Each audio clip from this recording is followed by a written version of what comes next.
Olá, meu nome é Suzana Sesco, eu sou professora no Prof. História Unirio e esses videocasts são possíveis graças ao recurso FAPERJ, edital de apoio a programas de pós-graduação 2021. Bom podcast!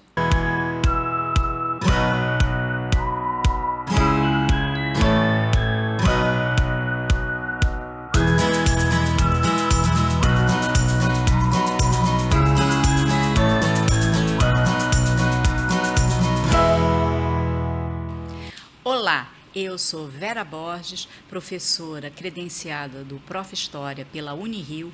Hoje estamos aqui no bairro da Urca, no Rio de Janeiro, para a segunda temporada dos videocasts do Prof. História. Temos aqui uma convidada e eu divido a bancada com a professora Suzana Sesco. Olá, Suzana. Olá, eu sou Suzana Sesco, professora do Prof. História da Unirio, e nós estamos aqui hoje, eu e Vera, para receber a professora Mônica Silva, da Universidade Federal de Santa Catarina, que nos dá o prazer de participar desse videocast. Mônica, por favor, se apresente. Bom, pessoal, bom dia. Eu quero começar agradecendo muito o convite, a oportunidade de fazer parte desse projeto, que eu acho que é de uma grande relevância, para o Prof. História. E eu me apresento como professora da Universidade Federal de Santa Catarina. Eu atuo na formação de professores de História, com estágios supervisionados. E desde 2014 eu estou envolvida com o Prof. História. Então eu atuei entre 2014 e mais ou menos até 2019 como coordenadora da instituição, da UFSC. Um pouco depois, por volta de 2020, eu assumi como coordenadora de uma das linhas de pesquisa da nossa Comissão Acadêmica Nacional. E desde 2023 eu venho assumindo uma outra função, que é a função de coordenadora adjunta. Então, nós temos no Prof. História uma comissão acadêmica nacional que faz a gestão dessa rede nacional. Então, nós temos o coordenador nacional, que atualmente é o professor Marcelo. Eu sou uma das coordenadoras adjuntas, juntamente com a professora Carmen, aqui da UFRJ. E nós também temos outras pessoas, A gente também tem um coordenador de bolsas, coordenadora de bolsas, na verdade, professora Cíntia, também um coordenador de avaliação, que é o professor Bruno, e também 3 professores que são coordenadores de linhas de pesquisa. Ótimo, professora Mônica.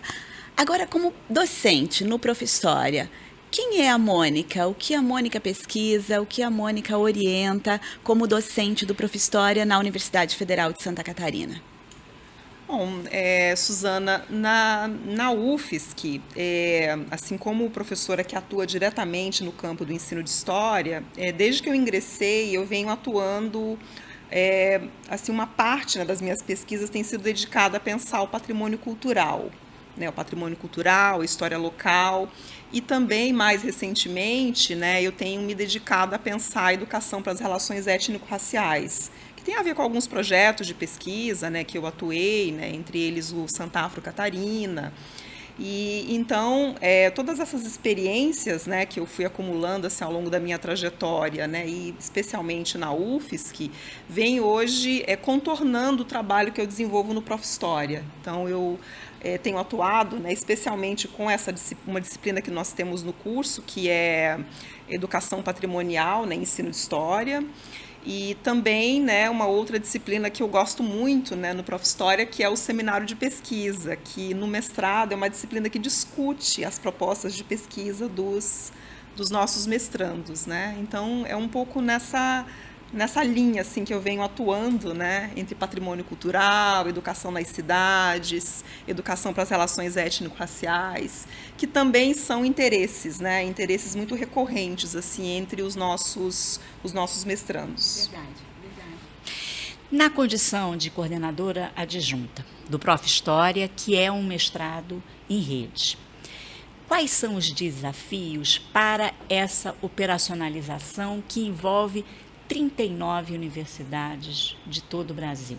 Conta um pouquinho para quem está nos ouvindo Quais são esses desafios? Que devem ser muitos, eu imagino. É verdade, Vera, é verdade. Assim, é um grande desafio, né? Eu acho que o Prof. História inaugura algo muito novo no campo da história, né? Que é pensar uma pós-graduação em rede nacional. E essa pós-graduação, ela é atualmente constituída de 39 instituições associadas, né? Então, veja que nós estamos nas 5 regiões do país, né? São poucos os estados onde nós não atuamos, e isso faz com que a nossa rede, né, além de grande, ela também seja muito diversa, né? Então, atuar na coordenação dessa rede, para a gente, é um desafio, e, ao mesmo tempo, assim, eu enxergo assim, com uma potência muito grande, né?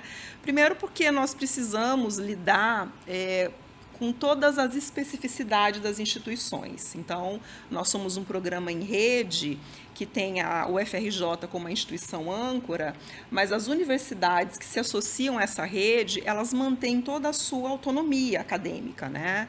Então, o nosso desafio sempre foi propor um currículo que seja um currículo nacional, né, que esse sim é seguido pelas instituições, mas existem uma série de outros regramentos, né, das universidades que eles devem preservar, né, todas as definições internas das instituições.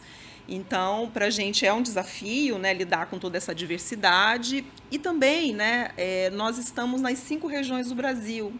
Então, nós temos assim, realidades muito distintas, né? Então, pensando, por exemplo, Prof. História, né, aqui no Rio de Janeiro, que é onde nós temos a maior concentração, né, de universidades, em comparação, por exemplo, com a região norte, né, a gente tem diferenças muito grandes, né, do público, enfim, né, das expectativas, né, que as pessoas têm quando procuram a pós-graduação, das características do quadro de professores. Então, eu entendo que atuar compreendendo e, ao mesmo tempo, respeitando toda essa diversidade, para a gente é um grande desafio, né? Mas a gente entende também assim, que tem algumas questões, porque, veja, o nosso programa está completando 10 anos, né? Completou 10 anos, na verdade, né, em 2024. Então, em 10 anos, o Prof. História, como parte de uma política pública que é o PROEB, ele também passou por algumas alterações, né? Então, nós tivemos desde 2 grandes expansões da rede, né? Então, nós, quando iniciamos, éramos apenas 12 instituições, depois nós fomos ampliando, né, para 26 e atualmente 39. Nós passamos por muitas mudanças, né? E acho que uma das mudanças assim, mais significativas dos últimos tempos, além das expansões, né, que tornou o nosso trabalho ainda mais desafiador, tem sido a gestão financeira do curso, porque, enquanto parte de uma política pública, né, a gente sempre lutou muito para que o programa tivesse o seu financiamento preservado, né, pela CAPES. E, por muito tempo, a rede recebia esses recursos de uma forma descentralizada. Então, cada instituição recebia, né, o seu dinheiro e fazia a gestão desses recursos, né? Só que, desde o ano passado, nós tivemos que, né, por toda uma mudança interna na CAPES, né, enfim, por conta das próprias mudanças da política, houve uma mudança e esse recurso passou a ser centralizado. Então, hoje, por exemplo, essa é uma grande questão, assim, né? Então, como fazer essa gestão centralizada, mas, ao mesmo tempo, respeitando as demandas, né? Todas as necessidades, né, que as instituições têm, né, frente enfim, a própria dinâmica de funcionamento do curso, né, dos cursos. Então, acho que esse é um grande desafio para nós. Eu entendo assim também que, né, dessa parte de gestão, para nós, um desafio grande é fazer a rede funcionar enquanto rede, né, porque, veja, são 39 instituições que têm as suas características próprias. Mas como que a gente garante que essa rede ela tenha uma característica, né, de integração, de articulação, de colaboração, que é o que a gente prevê em programas, né, da natureza do Prof. História. Então, nos últimos anos, né, e eu posso dizer assim, de uma forma mais precisa, porque eu venho atuando, né, tem sido um pouco assim do meu trabalho, da minha contribuição para o curso, a gente vem atuando, desenvolvendo alguns projetos, né, que assim eu posso depois falar um pouco mais sobre eles, mas eu queria, né, assim, listar, né, que um deles tem sido o Prêmio Prof. História de Melhor Dissertação, que é um momento em que a gente se volta, né, para discutir, né, cada instituição escolhe a sua melhor dissertação daquele ano, daquela turma, né, e aí a gente promove um grande prêmio nacional, enfim, que nós convidamos, né, professores do curso, professores externos, para poder discutir essa produção, né. Então, eu acho que tem sido uma estratégia importante, né, para a nossa rede. Nós temos uma outra estratégia, né, assim, que eu tenho, em relação à qual eu tenho muito apreço, né, que é o Congresso Nacional do Prof. História, né. Eu venho atuando desde o primeiro congresso, né, que foi em 2019, na Bahia. Depois nós tivemos um aqui, né, em 22, no Rio de Janeiro, que também foi excelente. Na UERJ, exatamente. Vera estava lá, né? Enfim, acho que a Suzana também. Enfim, estávamos todas lá, né? E depois, né, ano passado, a gente teve o terceiro congresso, né, que foi o ano em que a gente também coroou aí os nossos 10 anos. Então, o congresso, assim, tem sido uma estratégia muito potente para essa articulação, porque a gente consegue reunir os professores do curso, né? Então, em geral, a gente associa, né, a esse evento reuniões com um grupo de professores, reuniões de linhas de pesquisa, né? Então, em cada um desses eventos, nós fizemos isso de uma forma, mas eu acho que, principalmente, a gente tem conseguido levar os estudantes, né? Principalmente os estudantes, né, daquele momento, né, do congresso, mas também muitos egressos, para discutir a sua produção. E que, para a gente, é fantástico, né? Porque é o momento em que eles conseguem fazer trocas, né? E compreender pessoas que estão numa situação muito semelhante. E aí, assim, só para citar mais duas iniciativas, né, que eu acho que são importantes para a articulação da rede, né? Uma delas é o Profcast, né, que é uma outra iniciativa nacional que surgiu na pandemia, que é um podcast que ele vem agora se conformando como um podcast temático, né, em que discutimos temas, né, importantes aí do campo da história. Então, a gente teve a primeira temporada, né, que foi para pensar a pandemia, depois a segunda temporada, os 20 anos da Lei 10.639. Depois, né, no ano passado, nós fizemos uma outra temporada para pensar os 60 anos do golpe militar, né? Então, só para dar exemplos assim, de como a gente vem atuando para também pensar, né, formas de articular a rede, né, por meio dos seus projetos, ideias, mas também professores, estudantes. Antes de passar para a próxima pergunta, eu queria que você falasse um pouquinho sobre esse perfil dos alunos que são os nossos alunos do Prof. História, porque talvez quem esteja nos ouvindo não domine tanto assim, e um pouquinho também do PROEB, que é esse programa que a gente tem ligado à educação básica. Por que ele estrategicamente é tão importante? Olha, Vera, essa é uma ótima pergunta, né? Porque quando falamos do Prof. História, né, a gente precisa entender que ele é um programa, né, de pós-graduação, que faz parte de uma política pública, de uma grande política pública que é o PROEB, né, que é um programa de mestrado para professores que atuam na educação básica, tá? Então, esse é um programa que faz parte de um momento da CAPES, né, essa nossa grande agência de fomento, que o momento em que ela passa a atuar, né, nesses setores de formação docente, que envolvem, né, além do PROEB, também o PIBID, que é um outro programa bastante conhecido, né, de todos nós, enfim, né, e muitos dos nossos estudantes. Então, o Prof. História, ele não é pioneiro desse programa, mas ele é afetado, né, pela expansão desse programa.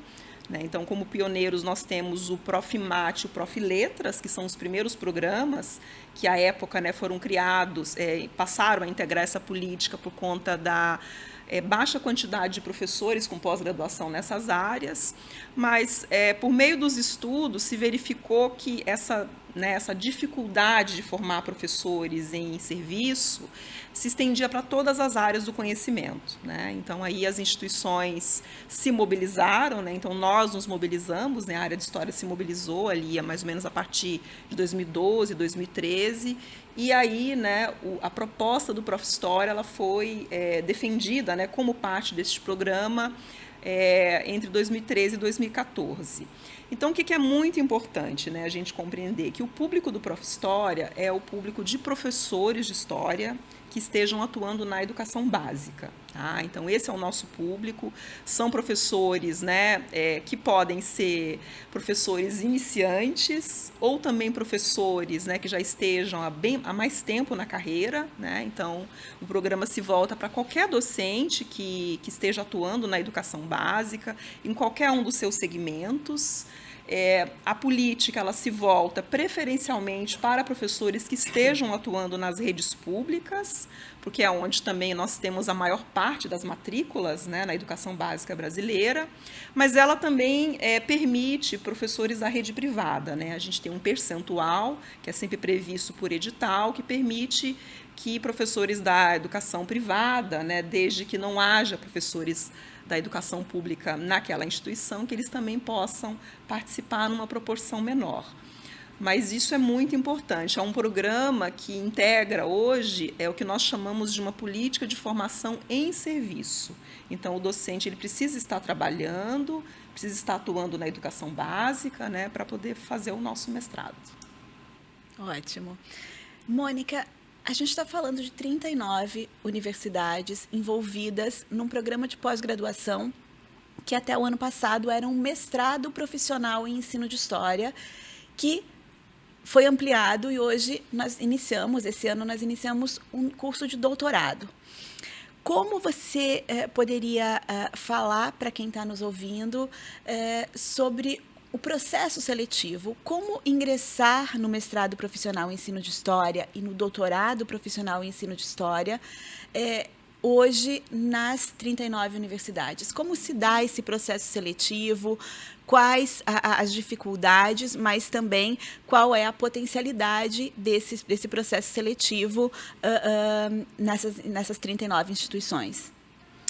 Excelente, Suzana. Assim, eu gosto muito de falar dos processos seletivos porque eles são a forma de ingresso, né, dos professores no Prof. História. E no que se refere ao mestrado, né, eu vou começar falando do mestrado, nós temos um processo que eu considero que ele é bastante inclusivo. Né? Então, significa que as pessoas fazem uma prova, né, uma prova nacional, e é uma prova que ela tem a maior parte das suas questões, né, questões objetivas, que não versam sobre temáticas específicas da história, né, como às vezes é comum acontecer em processos seletivos nas redes públicas, né, ou até mesmo privadas. Mas sim sobre temáticas de natureza teórico-metodológica. Né? Então, acho que assim, tem sido uma escolha, né, que o curso faz, né, desde o seu início, que me parece muito acertada. E questões discursivas que solicitam que este professor faça uma proposição, né, um plano de aula articulado com uma temática, enfim, apontada ali no processo seletivo. Então, é um processo que ele visa realmente dialogar com o professor, né, com o que ele faz, né, na sua rotina, enfim. Né? Então, é um processo seletivo que valoriza algo que a gente, né, debate muito no campo da formação docente, que são os saberes docentes. Então, isso é bastante valorizado, né, e eu acho que permite que qualquer professor assim, que esteja atuando, né, de um modo geral, consiga fazer essa prova. Então, não é necessário um projeto. Este projeto ele é depois construído no decorrer, né, do curso. Então, nós temos o primeiro semestre, né, com disciplinas obrigatórias que se referem, né, a essa formação fundamental, né, que é a teoria da história e a história do ensino de história, e depois uma disciplina específica para pensar o projeto, que é o seminário de pesquisa. Então, no mestrado, o processo se dá desta maneira, né, que eu considero assim, uma escolha importante, porque ela dialoga, né, ela é inclusiva, eu compreendo, né, no sentido de acolher, né, os professores que queiram fazer este curso. Em relação ao doutorado, que é uma experiência muito nova, né, então nós começamos, né, fizemos o primeiro processo seletivo no ano passado, né, em 2024.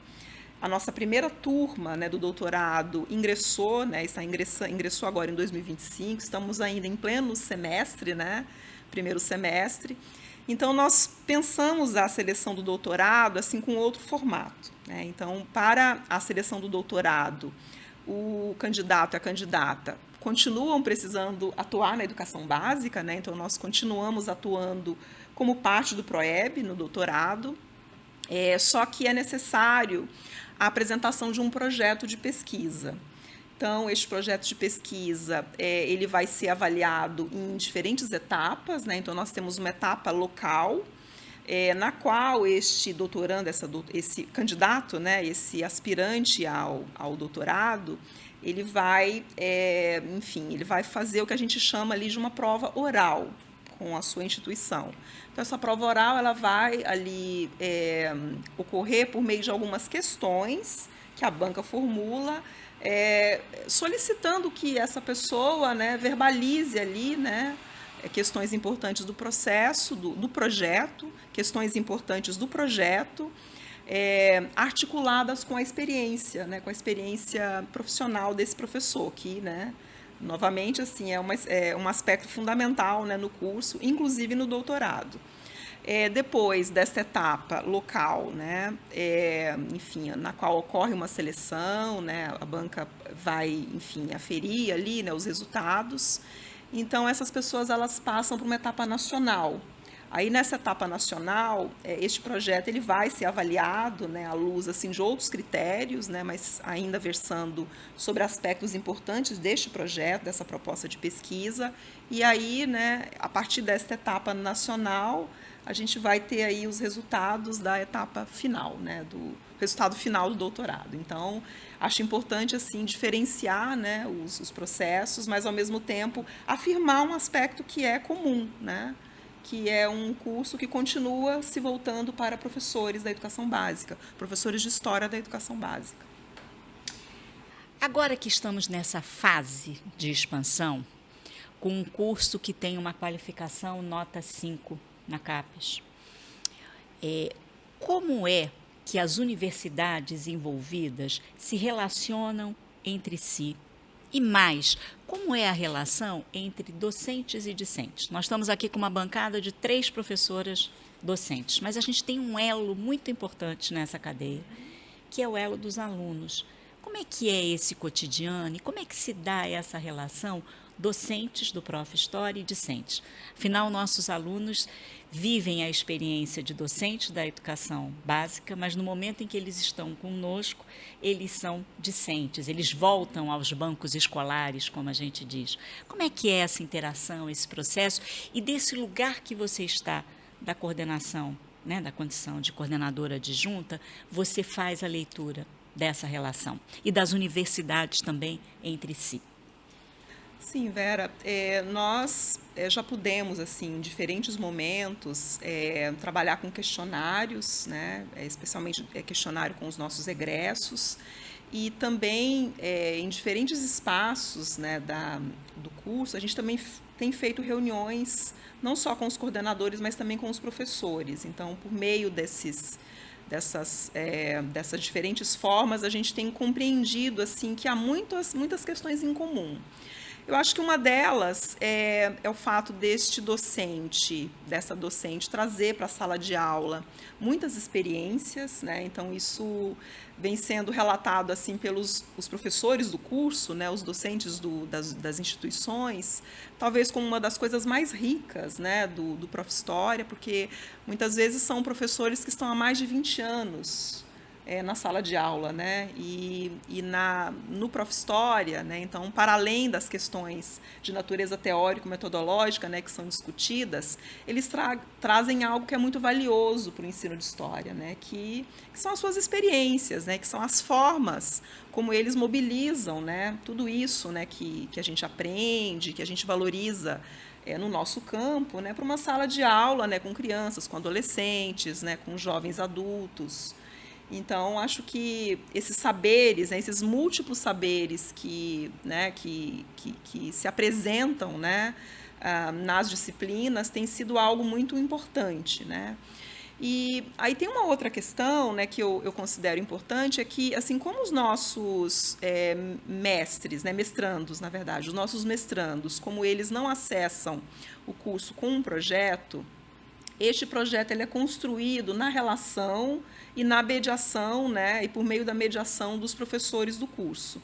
Então, esse tem sido um espaço muito rico do Prof. História, porque é um momento em que esses mestrandos e mestrandas, eles se abrem para muitos diálogos, né, que vão trazer uma coisa que é muito importante para o Prof. História, que é a valorização do que eles fazem, né?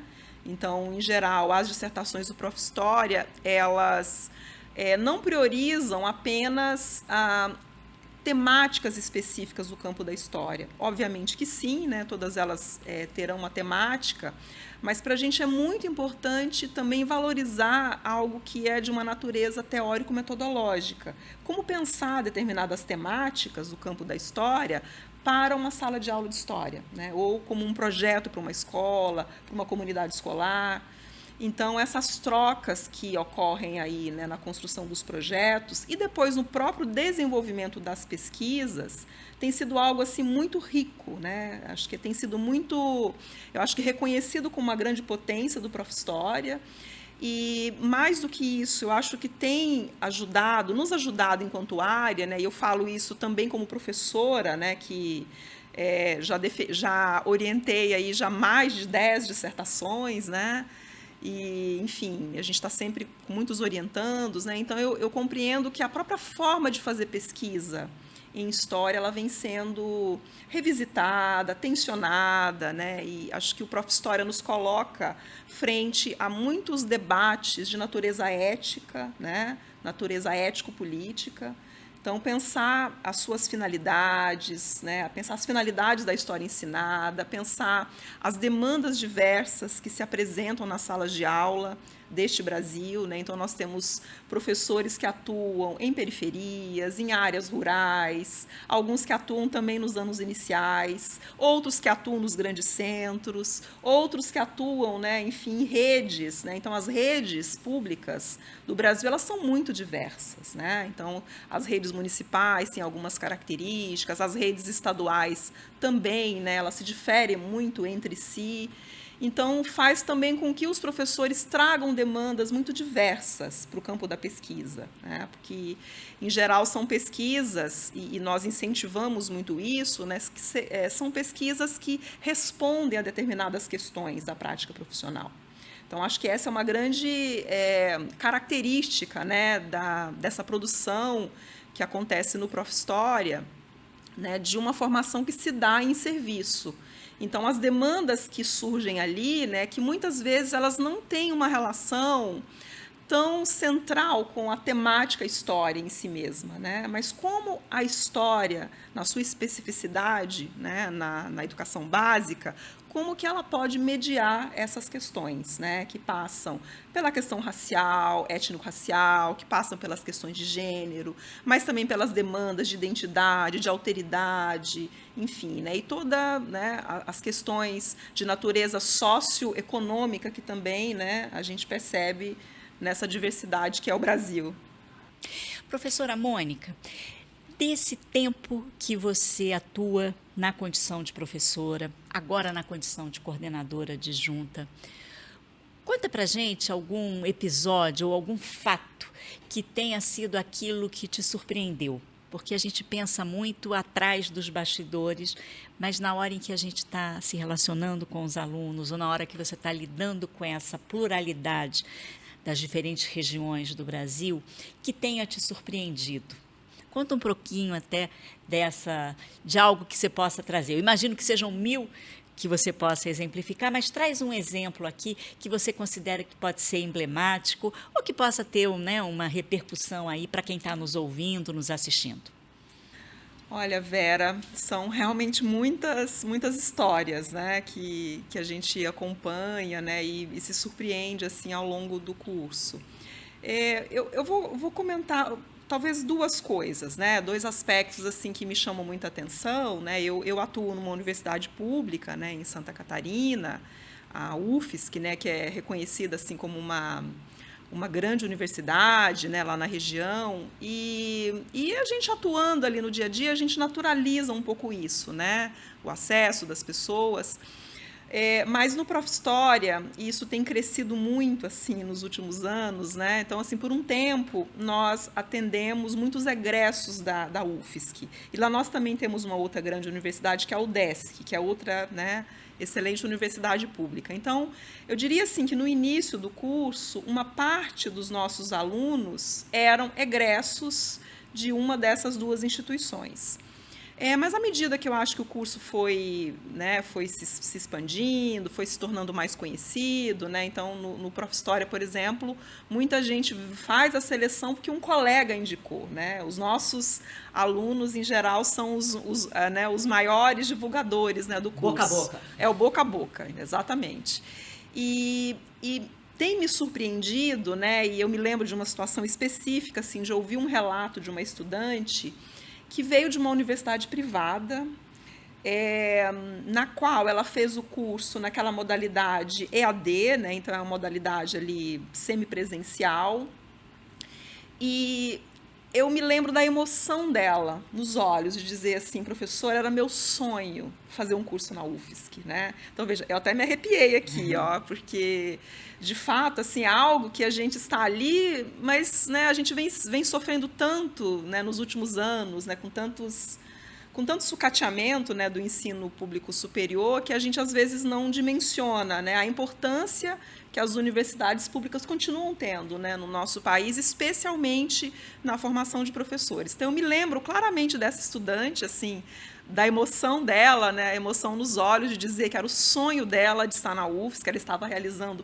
um sonho, né, e, ao mesmo tempo, ela compartilhar com a gente assim, como que a formação dela foi diferente da que nós oferecemos hoje. Né? Então, assim, no caso dela, né, que era uma instituição privada, né, por exemplo, ela não tinha tido a experiência sequer de fazer um TCC, né, então a experiência de desenvolver a dissertação foi a primeira experiência de pesquisa na vida dela, né.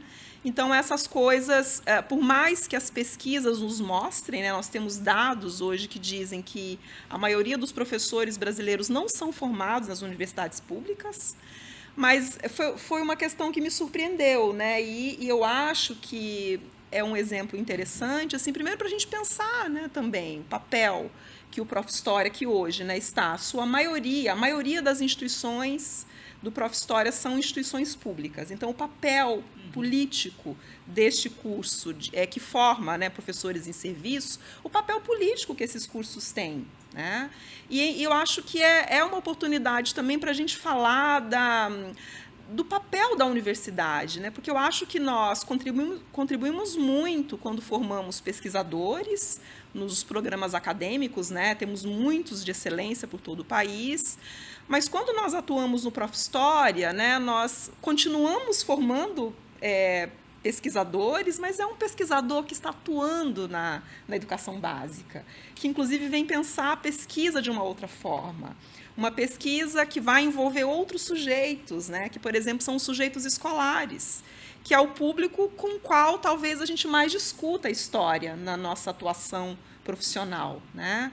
Além também de outros docentes, das comunidades escolares. Então, a gente trazer esses sujeitos, né, e as questões desses sujeitos para as pesquisas, e sendo feitas por universidades públicas, aproveitando toda a expertise que nós temos, né, com os trabalhos que realizamos, com os grupos de pesquisa, com os laboratórios, me parece assim, algo fundamental. Né? E aí, assim, voltando a essa estudante, né, Vera, eu fiquei ali pensando, gente, eu acho que é isso, né? Esse é o meu lugar. Eu entendo que aqui, né, eu estou realmente cumprindo um papel político, né, de uma professora que pôde se formar, né, em universidades públicas, enfim, né, eu me formei na Universidade Federal de Goiás, né, depois fiz a minha formação lá, depois fiz doutorado na Universidade de Brasília, tive bolsa em muitos momentos da minha vida. E eu fico pensando, hoje, né, como professora de uma universidade pública, eu me sinto devolvendo, de uma certa forma, para a sociedade. E eu entendo que isso, de alguma forma, eu acho que perpassa a percepção de muitos docentes do Prof. História, né? Como se a gente tivesse, com o nosso programa, eu acho que desenvolvendo um papel importante da universidade, né? Porque são muitas pessoas que têm voltado à universidade por conta, né, desses cursos. Você tocou num ponto importante. Os nossos alunos estão inseridos no mercado de trabalho e eles estão se qualificando e, inclusive, podendo pensar agora até num doutorado profissional, que é o próximo passo, né? Que esse passo importante, que agora, em maio de 2025, estamos no meio do primeiro semestre, né? Que temos ali, né? É verdade, Vera. E se você me permite, né, eu só queria trazer um dado importante sobre o doutorado, que o doutorado, na nossa concepção, ele termina por cumprir assim, uma parte importante das finalidades do Profhistória, que é o tipo de pesquisa que a gente se propõe a desenvolver no curso, né? Então, no mestrado, os nossos estudantes eles apresentam propostas, né, de ensino, que podem envolver ou não a sala de aula, a escola, a comunidade, mas não necessariamente essas pesquisas elas são desenvolvidas, né? Isso vai depender muito, né, do espaço, da condição e tudo mais. Atravessamos uma pandemia em que isso Sim, estava impossível. É verdade, né? A pandemia também, né, inviabilizou muitos dos projetos e a gente também tem um tempo de duração de um mestrado, né, que é bem menor. No doutorado, com esse tempo mais alongado, né, mais alargado de atuação, enfim, de formação. 4 anos, né? 4 anos. Em 4 anos, os nossos doutorandos irão desenvolver pesquisas que serão desenvolvidas com as escolas.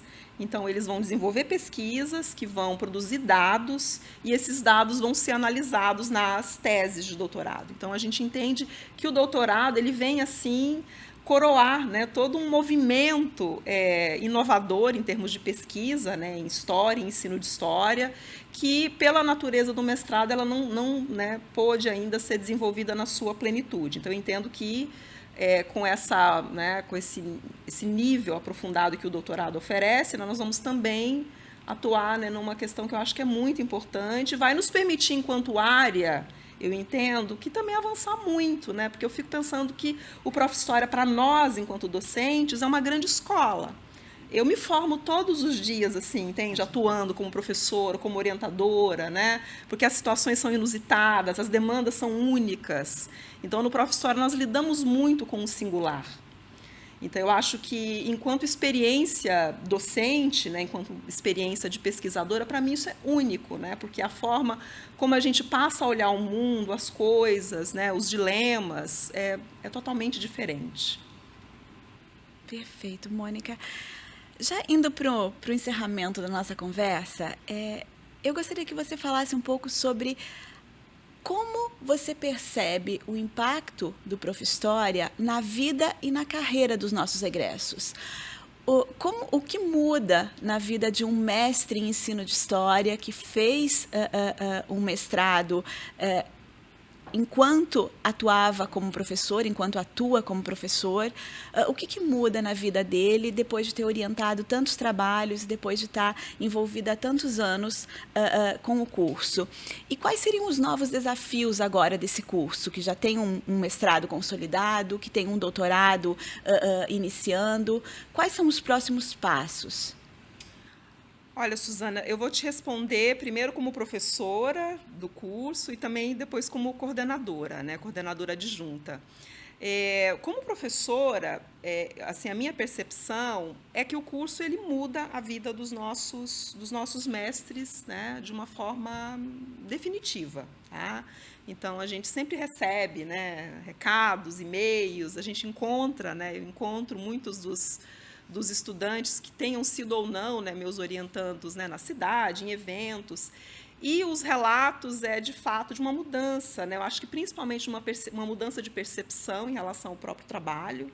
Então, isso eles são quase unânimes, né, em relatar que eles passaram a dar aulas melhores, né, que eles passaram a mudar a perspectiva deles, né, enfim, em relação à escola, aos estudantes. Eu acho que esse é um primeiro dado assim, que eu destacaria. Mas, muito mais do que isso, né, eu venho percebendo que o Profhistória é uma oportunidade assim, para eles se formarem para a vida. Em Santa Catarina, que é uma realidade assim, que ela não é diferente em outros estados, nós temos muitos professores que fazem o curso trabalhando em contratos precários, né, ou seja, eles não são concursados. Então, temos muitos, né, que ainda fazem o curso nessas condições. E o que eu mais tenho ouvido é que depois que eles fazem o Prof. História, eles conseguem passar em concursos, né? Eles passam a integrar, às vezes ele atua na rede municipal, ele também vai né, passar a atuar na rede estadual, alguns ingressando nas redes federais. Tá? Então, assim, muitos... e aí eu quero falar um pouco também como coordenadora, né, porque a gente vem aplicando questionários, né, com os nossos egressos, e esses questionários vêm trazendo dados para nós, dados objetivos, de uma percepção muito mais positiva sobre a carreira depois do curso. E uma grande questão que eles relatam, né, nessas pesquisas é que, depois do curso, que eles passaram a ter um salário melhor, né, exatamente por isso, né, porque muitos acabam fazendo concursos, acabam podendo acessando redes que remuneram melhor, muitos passam a acessar os programas enfim, né, de progressão da carreira, né, que algumas redes têm, aí que melhoram o salário, né, do professor que tem uma pós-graduação stricto sensu. E além disso, né, uma coisa assim que eu acho muito incrível, né, é que a gente tem tido muitos dos nossos egressos assumindo outras funções na escola e também nas cidades. Lá em Santa Catarina mesmo, né, agora, recentemente, nós temos um egresso nosso, que já atuava no sindicato e foi eleito vereador da cidade, né? E a gente tem ouvido esses relatos Brasil afora, né? Então, eles vão para a política, eles assumem a direção das escolas, né? Por quê? Porque são pessoas assim que, no curso, além deles, né, se empoderarem, né, enfim, de tudo que a pesquisa e a escola pode, eles também passam a ser vistos como referência nas escolas. Então, são muitos relatos, são dados que nós temos, né, também por meio dos questionários de egressos, e que mostram isso, né, que o curso ele tem sido uma oportunidade, né, para a gente repensar, para a gente olhar para a escola, né, como um espaço de potência. Né? Eu acho que nós precisamos continuar denunciando, né, verificando as dificuldades. Isso é o nosso papel também. Eu acho que os nossos mestres, né, mestrandos e mestres, e agora também os nossos doutorandos, eles vão continuar comprometidos com isso. Mas eu acho que o Prof. História tem uma coisa assim, que eu considero valiosa, que é olhar a escola na sua potência. É enxergar ali, né, naquela coisa que parece comezinha, ordinária, e transformar aquilo num objeto de pesquisa. É também poder transformar a realidade dos estudantes desses professores. Então, para mim, assim, isso tem uma grandeza enorme, né, e eles valorizam muito isso, né, porque acho que a Vera comentou, né, que nós formamos pessoas empregadas, pessoas que estão atuando. E para nós é muito importante, né, aliás, né, como representantes dessa política pública, nós queremos que eles continuem atuando. Valorizar a permanência deles. Valorizar a permanência, né? O curso não como uma oportunidade para ele poder mudar, ele ir para o ensino superior, não é esse o nosso foco, né? O nosso foco é ele continuar trabalhando na escola, né, melhorar essa escola, melhorar as condições de trabalho dele e dos colegas, né? É fazer algo que é muito importante, né, eu acho que no trabalho docente da educação básica, que é mobilizar aquela comunidade, é atuar, né, ali nos problemas, né, imediatos, enfim. Então, acho que a gente, né, acho que esse é um dado, assim, para mim, que é bem marcante. Mônica, e aí, bom, então, respondendo a Suzana sobre o outro aspecto, né, que são os desafios, então, acho que assim, a nossa rede é uma rede sonhadora, eu diria isso, né? Nós temos muitos sonhos, temos muitos projetos para o futuro. Acho que hoje, né, o nosso desafio imediato é o doutorado, né? Nós precisamos consolidar o doutorado, enfim, então estamos aí na nossa primeira turma, no primeiro semestre, então acho que nós queremos muito, né, que esse doutorado ele também se torne uma grande referência, que a gente consiga trazer para esse doutorado os nossos egressos, mas também outros professores que não fizeram o Prof. História no mestrado, mas que querem, né, que enxergam no nosso curso uma oportunidade para pensar, né, a pesquisa sobre essa outra chave, né, que nós, enfim, defendemos no Prof. História. Acho que nós também temos um grande desafio, que é pensar a expansão dessa rede, né, em algum momento. Né? Claro que isso sempre se dá mediante a anuência da CAPES, né, mediante a verificação, né, do alcance dessa política, mas eu entendo que o Prof. História ainda precisa avançar, né, em algumas regiões onde nós ainda não chegamos. Tá? Então, isso acontece, né, em São Paulo, acontece em Minas, acontece também na região norte do país. E a expansão é sempre um desafio, porque envolve, né, a gente gerenciar um grupo maior, né, de professores, enfim, né, são outras demandas que também sempre trazem o desafio do financiamento. Né? Então, como também financiar toda essa expansão e com um aspecto que é fundamental para o curso, que é ter bolsas para os nossos estudantes. Né? Então, isso a gente depende da política pública, do fortalecimento da política pública, do investimento nela, né, e do reconhecimento que ela faz um trabalho fundamental. Mônica, vamos agora para as despedidas, né, e para que você possa fazer as suas considerações finais. Você, de alguma maneira, colocou um pouquinho do que eu ia te perguntar. Se você fechasse os olhos, agora te convidasse para fechar os olhos, e você abrisse os olhos pensando numa coisa que você quer para o Prof. História, o que você deseja para esse Prof. História? Né? Porque você está hoje como coordenadora adjunta, mas esses cargos a gente também vai tendo a renovação, vai tendo a mudança. Eu imagino que você, Mônica, também tenha os seus projetos de vida, quem sabe um pós-doc, enfim, e aí é claro que, né, essas coisas acabam não conseguindo serem conciliadas.